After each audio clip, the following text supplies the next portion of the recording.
고린도 교회는 큰 파벌이 있었고 그것이 교회는 큰 폐해가 됐습니다.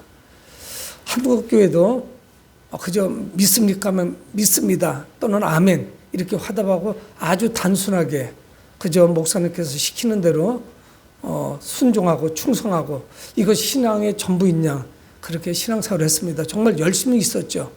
그래서 그러나 그 신앙에 대해서 어떤 단점 또는 약점 무엇이 잘못됐다 이렇게 비판할 수는 없습니다. 우리 믿음의 선배들은 그렇게 신앙생활을 했고 70년대에서 80년대로 넘어오면서 또 90년대 넘어오면서 모든 한국교회가 제자훈련을 하게 됩니다. 그래서 성도 한 사람 한 사람을 잘 세워야겠다. 그것을 목표로 세웠습니다. 그래서 모든 프로그램이 교회 시스템이 또 예배도 그렇고 성도 한 사람 한 사람은 매우 소중한 존재. 그저 우리는 이분법적으로 목회자, 교회에 매일 출근하는 사람, 그래서 그것이 직업이 된 분들, 그리고 주일날 또 예배 때만 참석하는 성도, 그래서 뭐 평신도 이렇게 해서 구분을 했습니다. 이 고린도 교회는 파벌이 생겼는데 이것이 심각한 문제였습니다. 그래서 그들 중에는 바울파, 또 아볼로, 게바, 또 누구는 그리스도에게 내가 속해 있다. 그래서 크게 네 개의 파벌이 있어가지고 성경은 정확하게 말씀하시지는 않습니다. 하지만 그 파벌이 교회에 문제가 될 수밖에 없겠죠. 정말 아무것도 아닌 무의미한 것으로 갈등이 됩니다. 나는 게바 베드로를 흠모하고 베드로 팝니다. 또 누구는 또 아볼로, 아마 영어로는 아폴로가 되겠죠. 또 어떤 사람은 나는 사도 바울 팝니다. 또 거기에다 누구는 그리스도 파라 이렇게 이름을 졌습니다. 그러니까 이것이 정말 무의미한 것이 뭐냐? 주님을 쫓아야 되는데 사람을 쫓고 있습니다. 그래서 그분들을 존경하고 따르는 것은 모르겠지만 이것이 어떤 파벌이 형성돼 가지고 그래서 이제 사도 바울은 이 고린도전서 이 앞부분에서 계속 여기에 대해서 말씀을 합니다. 이 교회가 크게 착각한 것이 무엇이면 교회가 무엇입니까? 예수 그리스도께서 머리이신 우리는 각 지체거든요. 우리는 누구냐? 몸이라는 것을 망각한 것이죠. 그러니까 이것이 파벌이 여러 개가 생긴 거예요. 우리 몸이라고 생각할 때 머리 대신 예수 그리스도 안에서 우리가 각 지체로 유기적으로 살아서 역사하고 활동해야 되는데 이것이 역동성이 사라져버리고 오른팔이 따로 있고 왼팔이 따로 있고 팔다리가 따로 있고 각자 장기가 따로 있으면 이걸 생명체라고 할 수 있겠습니까? 예수 그리스도 머리로 하는 어떤 유기체라고 보기가 어렵죠. 우리는 몸이라고 할 수가 지체라고 말할 수가 없습니다. 그러니까 이것은 교회가 결국은 어떤 감정에 의해서 인위적으로 나누어져 가지고 끼리끼리 모여지는 것이 초대교회에도 있었다는 사실을 우리가 알 수가 있죠. 몸이 어떻게 나눠질 수 있는 것인지 그거는 심각한 문제가 생겼습니다. 여러분 하나님 앞에서 굳이 목회자와 성도 이것을 굳이 나눌 수가 없습니다. 저는 평신도라는 말을 가급적 안 쓰려고 노력을 하거든요. 평신도고 저는 특별한 성도인가요? 그렇진 않거든요. 장로는 특별한 성도고 집사님은 별로 안 특별하고 평신도고 이렇게 이분법적으로 나눌 수는 없어요. 하나님 앞에서는 누구나 사역자고 아주 중요한 하나님의 종들입니다. 그래서 이제 사도 바울이 이제 고린도전서를 쓰면서 여러 가지 고린도 교회 문제가 많은데 그 중에서 가장 심각한 것이 뭐냐면 교회가 사분오열됐다는 거, 나눠지고 있다는 사실이에요. 그 구분 자체가 무의미한데 그렇다면 예수 그리스도가 머리일 수가 없죠. 수많은 머리가 있는 거예요. 주님보다 사람을 더 추종하고 신뢰한다는 것이에요.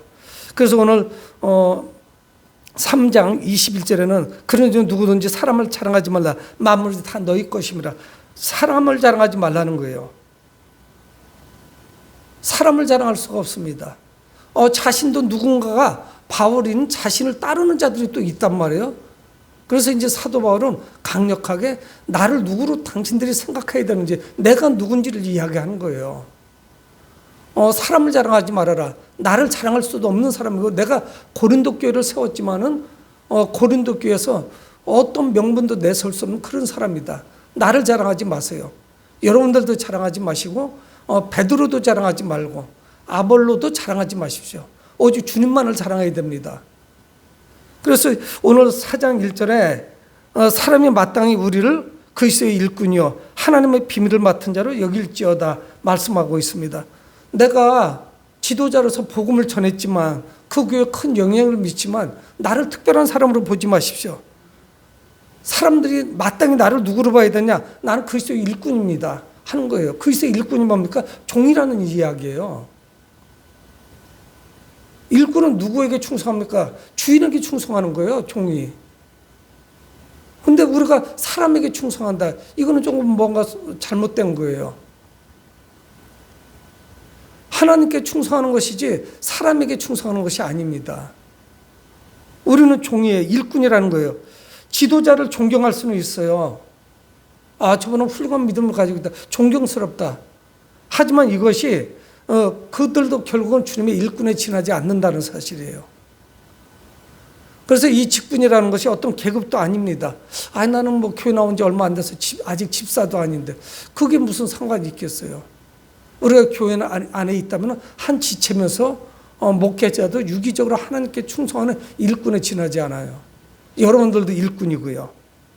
그러니까 이 일꾼은 뭐냐? 종이라는 것은 누군가에게 속해 있어요. 그분이 누구냐면 주님이에요. 그런데 이 고린도 교회가 여러 파벌이 있습니다. 그래서 우리는 사역자들은 그리스도의 종으로 그분께만 충성하면 돼요. 그분의 종으로 살아가는 것입니다. 그리고 또한 뭐냐면 그리스도의 일꾼이요 말씀하고 있는 거예요. 그리스도의 일꾼으로서 우리는 하나님의 비밀을 맡은 자예요. 여러분 여기서 일꾼이라는 건 뭐냐면 청지기를 말씀합니다. 청지기는 뭐냐면 그 가정의 모든 대소사를 뭐 집사라고 할 수 있어요. 집사. 우리 직분 집사가 아니고 그 집안의 대소사를 다 관리해요. 모든 일을 감독하고 모든 일들이 어떻게 돌아가는지 그 안에 돌아가는 것을 다 조율하고 통제를 합니다. 그 책임을 다하는 거죠. 그러니까 이 청지기는 뭐냐? 그 중간에서 다 조율하는 그런 역할을 합니다. 돌보고 관리하죠. 여러분 하나님의 비밀은 뭐예요? 하나님의 구속을 말씀하는 거예요.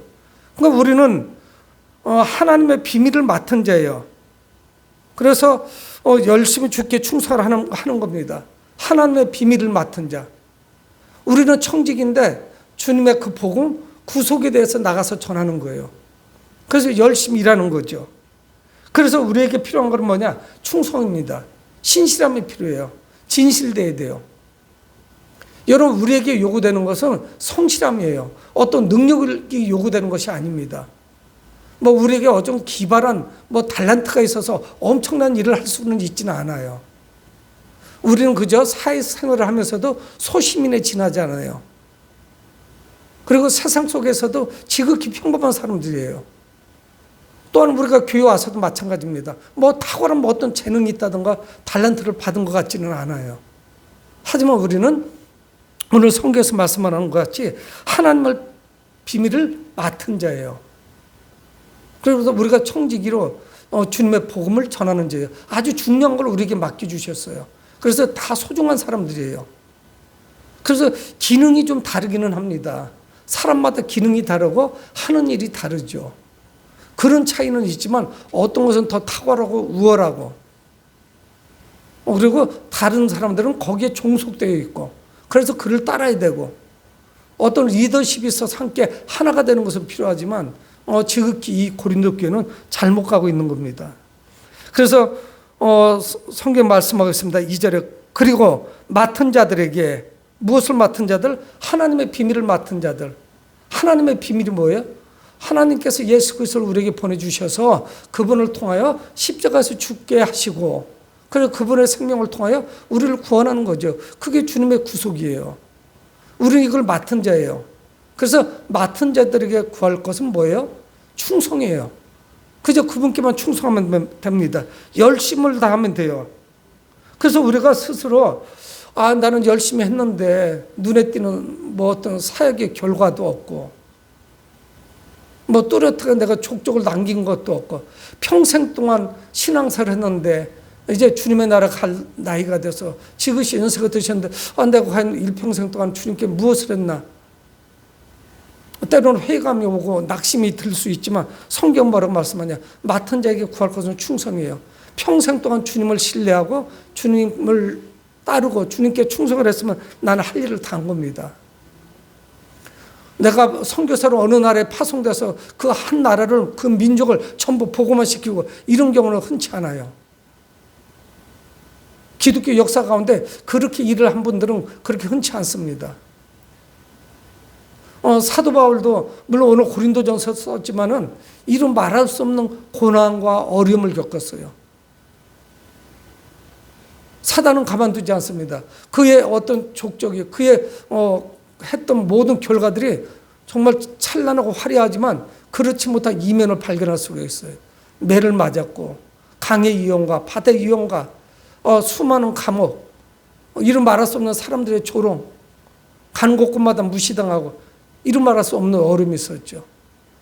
그의 충성에 비하면 오히려 열매가 작을지도 몰라요. 그래서 오늘 성경 우리에게 분명히 말씀합니다. 맡은 자들에게 구할 것은 충성이니라. 사역자는 주님께 충성하는 것입니다. 사람을 바라보지 않아요. 사람을 바라보면 실망해요. 사람은 누구나 불완전해요. 완벽하지 못하기 때문에 실수합니다. 그래서 가까이서 보면 이런저런 흠과 티가 다 있어요. 그래서 사람은 누구나 추한 면이 있습니다. 별로 바람직하지 못해요. 가족 간에도 마찬가지 아니겠어요? 여러분, 우리 사역자의 이 사역에 대한 결과는 주님만이 판단하십니다. 누가 이러쿵저러쿵 이야기할 수가 없어요. 이 사람은 잘하고 이 사람은 못하고 이렇게 판단할 수가 없어요. 그래서 우리 스스로 낙심할 이유가 없습니다. 그래서 그 사역을 바라볼 때 하나님의 관점에서 바라봐야 돼요. 우리는 오늘 임직식이 있습니다. 여러분, 임직식을 할 때 사람을 보면 안 돼요. 목사가 세우는 것이 아닙니다. 하나님께서 세우시는 거예요. 그리고 또 임직을 보면서 나는 빨리 직분을 좀 받아야겠다. 그것도 또 어떻게 보면 괜한 욕심이에요.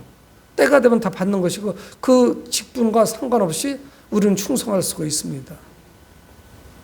저도 감리교였으니까 감리교에서 평신도로 있다가 성도로 있었죠. 결혼하기 전에는. 그리고 결혼함과 동시에 집사 직분을 세워주더라고요. 그러니까 결혼하고 다음에 1월 1일부로 집사가 됐고, 또 권사가 되고, 감리교는 안수집사고 권사니까, 저희 장로교회는 안수집사죠. 그리고 장로를 경험했는데, 오히려 제 성도로서 가장 열심히 충성했던 때는 제가 볼 때는 권사 때였어요. 정말 그때는 물불을 안 가리고 거의 교회 와서 살았어요. 주중에 저녁 때도 교회를 나갔어요. 교회 무슨 모임이 있었던 건 아니에요. 기도하러 갔던 거예요. 매일매일 나갔던 건 아니지만요. 그러니까 오히려 장로 때 한정된 틀 안에서 함께 움직이다 보니까 내가 하고 싶은 거 막 하기가 쉽지가 않아요. 어떤 부서를 맡겨줘요. 근데 뭘 하고 싶어도 또 다른 분들이 계시니까 내가 저걸 꼭 해보고 싶다 이렇게 나서기도 쉽지가 않아요. 오히려 집사, 권사, 안수집사는 때가 조금 실수해도 또 좋게 봐주고 막 열심히 할 수가 있죠. 여러분, 이 사역에 대한 모든 관점은 하나님의 관점에 바라봐야 됩니다. 직분이 훌륭하기 때문에, 집사님보다는 장로님이기 때문에 더 훌륭한 일을 할 수 있다. 결코 그렇지 않더라고요. 제가 경험해봤고 또 주변에서도 얼마든지 볼 수가 있습니다. 누가 어떻게 평가하든 이것이 주님의 뜻이면 우리는 그것이 또 옳은 일이면 끝까지 충성할 수 있어요. 하나님께 대한 충성은 그분을 향한 절대적인 신뢰 가운데 나옵니다. 그분을 신뢰하지 않으면 우리는 충성할 수가 없어요. 그래서 교회 지도자들에게 필요한 덕목은 무엇이냐? 하나님을 향한 충성이에요. 저는 아마 목회하면서 지난 기간 동안에 한 번도 목사에게 충성하라고 해본 적이 없어요. 헌금도 하나님께 하는 것이고 기도도 하나님께 하는 것이고 예배도 하나님께 드리는 거예요. 저는 여러분들을 제자로 키우고 싶어서 그래서 계속 하나님 말씀을 심층적으로 가르치려고 노력을 했습니다. 하나님 말씀에 충성하는 것이지 목사의 말에 충성하는 건 아니에요. 목사는 단지 하나님의 말씀을 쉽게 여러분들에게 메시지로 전달을 하는 거죠. 저는 여러분들이 소망이 뭐냐? 제가 해야 될 사역은 뭐냐면 여러분들이 주님을 다 만나도록 중개 역할을 해주는 거예요. 거기에 주님의 역사가 나타나야 되지만, 그래서 충성된 일꾼들이 돼야 되는 것입니다. 그래서 우리는 끝까지 주님께 충성하는 거예요. 여러분, 내 사역의 결과를 우리 주님께서 기뻐하신다면 그 이상 바랄 것이 뭐가 있겠어요? 자꾸 사람을 의식하면요, 우리 사역이 왜곡돼요. 눈에 보이는 데서는 움직이지만 그렇지 않으면 안 합니다. 또 결과에 집착할 이유도 없어요. 우리는 주님께서 시작을 하시면 하는 것이고, 주님께서 여기서 스톱하면 서는 거예요. 거기까지, 그 이상도 아니에요. 여러분, 우리가 의식하고 누군가를 의식하고 누군가를 신경 쓰고 결과에 집착하면 하나님의 뜻대로 충성할 수가 없습니다. 내가 성실하게 최선을 다했는지, 이것만이 중요한 것이죠. 우리는 주님의 충성스러운 일꾼으로 최선을 다해서 또한 복음을 전합니다. 근데 사도 바울은요, 이 3절을 보면은 자신의 사역에 대해서 확신이 있어요. 사람을 의식하지 않아요. 사람 때문에 갈등하지 않습니다. 사람 때문에 낙심하거나 사람 때문에 마음에 시험이 오지 않아요. 우리는 자주 시험 받지 않겠어요? 그래서 다른 사람들이 뭐라고 이야기하든 그 판단에는 의연해요. 여러분, 우리는 의연하게 대처해야 돼요. 여러분, 전도주의를 앞두고 전도하시면서 이게 잘 됩니까? 안 되거든요. 복음을 전하고 무엇인가 선물을 주고 기표를 하는데 사람들 반응이 미적지근해요. 여러 번 쫓아가잖아요. 얼마나 또 자존심 상해요. 평가가 좋지 못해요. 복음 전하기가 쉽지가 않아요. 근데 사람을 자꾸 의식하면은 전하기가 어렵습니다. 이 성도들은 파벌을 만들고 지도자들에 대해서 평가를 내렸을 거예요. 여러분, 바울을 따르는 바울파는 바울을 신뢰하기 때문에 따르는 걸 겁니다. 또 게바파는 어떨까요? 베드로를 더 신뢰하는 거예요. 사도 바울보다. 또 아볼로파는 어때요? 사도 바울에 이어서 이 고린도에 와서 사역을 했는데 또 아볼로를 추종하는 사람은 아볼로만 아는 거예요. 또 거기 예수 그리스도 파는 또 뭐예요? 주님만을 따라야 되는데 이게 이제 사분오열된 거죠. 여러분, 그 평가를 의식한다면 소신껏 충성할 수가 없습니다. 그래서 사도 바울은 뭐라고 말씀하냐면 3절, 너에게나 다른 사람에게나 판단받는 것이 내게는 매우 작은 일이라. 너희들이나 다른 사람들, 고린도 교회뿐만이 아니라 자기가 복음을 전하는 수많은 교회들에서 나를 어떻게 판단하든지 내가 볼 때 이건 작은 일이라는 거예요. 신경 쓸 일이 아니라는 거예요. 근데 우리는 이게 신경이 쓰이거든요. 때로는 누가 나쁘게 평가를 하면 아파요. 그래서 의욕을 상실해요. 일하기 싫어집니다. 그런 경우가 허다하게 많아요. 저 사람들이 나도 열심히 하는데 나를 이렇게 평가해? 그래서 시험에 들죠. 이루 말할 수 없이 상처를 받아요. 그래서 교회를 떠나는 사람들도 부직이 있습니다. 주님을 안 바라본 거예요. 상처받는 것도 주님을 바라보지 않았기에 상처받는 거예요. 교회 다니면서 시험 드는 경우가 부지기수예요. 근데 이게 다 주님을 바라보지 못해서 그래요. 근데 사도 바울은 뭐예요? 너에게나 다른 사람들에게나 나는 나를에 대해서 판단하는 거, 평가하는 거를 나는 대수롭지 않게 여긴다는 거예요. 내가 최선을 다하면 된 것이지. 그게 무슨 것이 되겠습니까? 무슨 효과가 있겠어요? 그래서 그는 말씀하기를 3절 하반절에 나도 나를 판단하지 아니하노니, 자기 자신에 대해서도 점수 평가하지 않아요. 내가 잘했다 못했다. 내가 충성을 다했고 열심히 다했고 힘을 다했는데 나도 나에 대해서 평가하지 않아요. 그런데 뭐 남이 뭐라고 평가하든 그건 무슨 소용이 있겠어요. 여러분, 나를 포함해서 다른 사람들의 평가, 내가 잘하고 있나? 열심히 했나? 이것은 불필요한 것들이죠. 근데 우리는 자꾸 이거를 이야기해요. 그리고 남의 말 하기를 참 좋아합니다.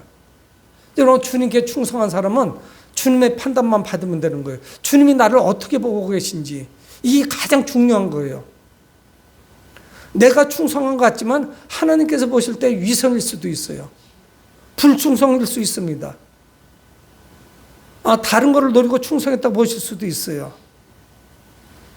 그래서 사도 바울은 4절에 내가 자책할 아무것도 깨닫지 못하나 자책할 것도 없는 거예요. 못나나? 너 왜 일을 그렇게 했어? 이 바보야, 왜 그렇게 일을 그렇게 그르쳤어? 그렇게 하지 않는다는 거예요. 자책하지도 않습니다. 자기 자신이 스스로 책망하지도 않아요. 물론 사도 바울은 충성스러운 주님의 일꾼이었지만, 열심히 사역을 했지만 또한 자기에게도 자책하지 않았어요. 스스로 판단하지 않습니다. 하나님만이 유일한 평가자예요. 그분만이 판단하실 거예요. 그래서 여러분, 목회자도 장로님도 권사님도 집사님도 성도 모두가 주님을 바라봐야 돼요. 다른 사람을 바라볼 이유가 없습니다. 서로 상처를 주고 상처를 받고 이렇게 된단 말이에요. 그래서 사도 바울은 4절 중반절에 이로 말미암아 의롭다함을 얻지 못하노라. 다만 나를 심판하실 일은 주시니라. 주님만이 심판하시고 판단하실 거예요. 그래서 5절, 그러므로 때가 이르기 전 곧 주께서 오시기까지 아무것도 판단하지 말라. 주께서 오시기까지 아무것도 판단하지 말라는 거예요. 여러분, 우리는 어떻습니까? 판단할 능력이 안 돼요. 우리가 보는 시야가 매우 좁아요. 우리가 보는 시야가 좁을 뿐만이 아니라 좌우도 바라보지 못하고 뒤도 못 바라봅니다. 실제적으로는, 영적으로는 더 판단력이 좁아요. 내가 갖고 있는 것은 내 상식과 내가 가지고 있는 모든 이성과 내가 가지고 있는 지식 한도 내에서 비판하고 판단하는 거예요. 그거 조심해야 돼요. 주님이 오시기까지는 아무것도 판단할 수가 없습니다. 판단하실 분은 주님이에요. 마지막 날 주님께서 우리를 판단하실 거예요. 그리고 심판할 사람들을 심판하실 거예요. 주님은 우리를 꿰뚫어 보고 계십니다. 우리 내면을 다 알고 계세요. 그래서 사무엘상 16장 7절에 내가 보는 것은 사람과 같지 아니하니 사람은 외모를 보거니와 나 여호와는 중심을 보느니라. 여러분, 주님께서 다시 오시면 모든 것이 만천하에 다 드러납니다. 오히려 주님 앞에 직고해야 돼요. 내 삶을 직접 고해야 돼요. 그때 부끄러움이 없어야 되죠. 여러분, 하나님 앞에 숨길 수 있는 일은 하나도 없습니다. 그래서 우리는 누구를 판단할 수 없어요. 누군가를 판단하는 일은 오직 하나님만이 하실 일이에요. 그분께서 우리를 칭찬해 주시면 돼요. 잘하였도다. 그분이 그렇게 말씀하시면 돼요. 그러면 그것이 우리에게 기쁨이 될 거예요. 우리가 할 수 있는 것은 아무것도 없어요. 여러분, 우리가 판단할 능력이나 권리가 없다는 것을 우리는 분명히 기억을 해야 됩니다. 그리고 우리가 누군가를 판단하고 평가할 때 그것은 뭐냐? 내 안에 교만이 있다는 이야기예요. 그러니까 내 기준으로 판단하는 거예요. 대개 판단은 어디서 나오느냐? 저 사람 보니까 나보다 충성하지 않아? 나보다 판단하지 않아? 나보다 못해? 뭐 이런 것들이 다 연결돼서 다른 사람을 비판하고 평가하고 판단합니다. 그래서 결국 나중에 어떻게 보면 정죄예요. 저거 비교하니까 나는 훌륭하구만. 그래서 이 교만이 그 가운데 싹 트죠. 여러분, 그러나 먼 훗날 주님 앞에 섰을 때 주님께서 우리를 향하여 좋은 평가를 내려주신다면 우리에게는 상급이 있을 거예요. 잘하였도다. 착하고 충성된 종아. 여러분, 그래서 우리는 함께하는 형제자매들을 존중해야 됩니다. 그리고 귀하게 여겨야 돼요. 격려해 줘야 돼요. 위로해 줘야 돼요. 이건 또 누가 봐도 실수고 일을 잘못하는 경우도 있을 수 있습니다. 그러나 그럴 때도 우리는 책망보다는 존중해 주고 격려해 줘야 돼요. 위로해 줘야 돼요. 누구나 할 수 있지 않겠어요? 여러분, 우리는 맡은 일에 충성하며 주님께 영광을 돌려야 됩니다. 교회 직분에 구분은 있을 수 있어요. 목회자, 또 성도, 집사, 권사, 장로, 이거 구분은 있을 수 있지만 우리 모두는 주님의 일꾼들입니다. 그래서 주님의 뜻에 따라서 충성하는 것이 바로 우리가 해야 될 일이에요. 주님께만 충성하면 돼요.